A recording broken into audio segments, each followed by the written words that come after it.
벌써 낮에는 많이 덥네요. 이럴 때는 시원한 것이 최고죠. 말씀드렸듯이 제가 팥을 좋아해서 올해는 사무실에서 팥빙수를 해 먹고자 합니다. 까다롭기 그지없는 윤 과장도 팥빙수는 먹어보고 싶다 해서 겸사겸사 팥빙수를 준비해 봅니다. 제가 약간의 당뇨가 있기 때문에 설탕을 넣은 시중의 팥은 먹기가 곤란해서 팥을 사서 직접 빙수 팥을 만들어 보았습니다.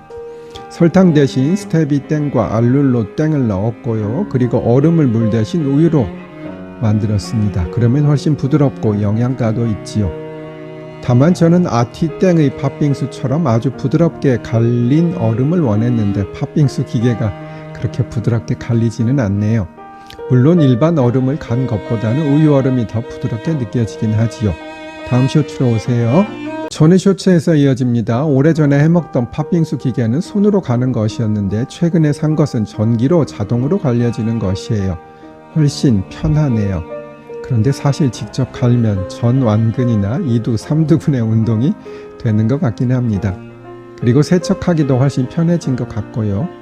미숫가루도 조금 넣고 팥빙수용 작은 찰떡도 넣어봅니다. 사진 잠시 올려봐 드릴게요. 맛있어 보이시나요? 혹시 방문 상담하셔서 팥빙수 요청하시면 재료가 있는 상황에는 제가 즉시 만들어 드리도록 하겠습니다. 아티땡이나 설땡보다 저렴한 가격으로요. 농담이고요. 상담하시면 그냥 해드려야죠. 그리고 얼음 트레이도 새로 장만을 했습니다. 트레이에 뚜껑이 있으니 좋네요.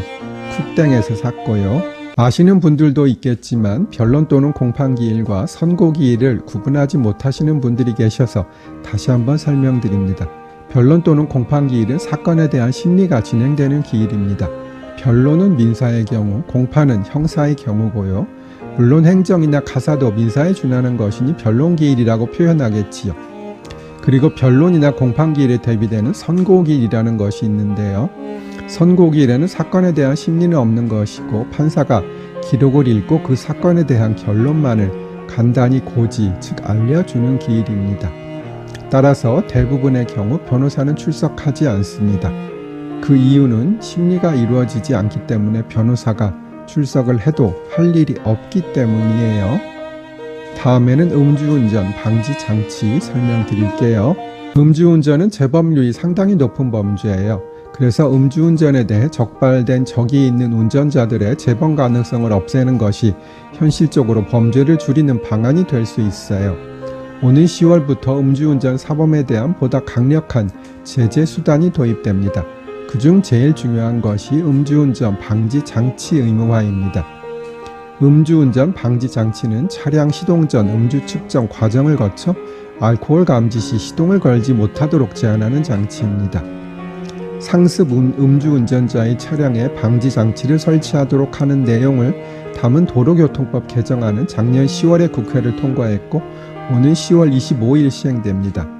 앞으로 5년 이내 음주운전으로 2회 이상 적발된 상습 운전자에게는 결격기간 종료 후 일정 기간 음주운전 방지 장치가 부착된 차량만 운전할 수 있는 조건부 면허가 발급된다고 해요. 전의 쇼츠에서 이어집니다. 만일 음주운전 방지 장치 부착 대상자가 일반 자동차를 운전할 경우 무면허 운전과 동일하게 처벌받습니다. 아울러 다른 사람이 운전자 대신 호흡 측정을 하거나 장치를 무단으로 해체, 조작하는 행위 역시 처벌되고요. 음주운전 방지 장치는 지난 2022년에 3개월 동안 시범 사업을 거쳤다고 해요.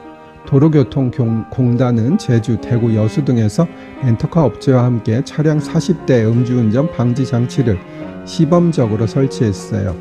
총 700명 가까운 운전자가 참여한 시범 운영에서는 8,700여 회의 음주 측정이 이루어졌고요. 그중 86회는 혈중 알코올 농도가 0.03% 이상 검출되어 차량 시동이 제한되었다고 해요. 대략 100건에 1건 정도 음주운전이 시도된 셈이네요. 또한 설문조사에서도 이 제도는 긍정적인 답변이 많았어요.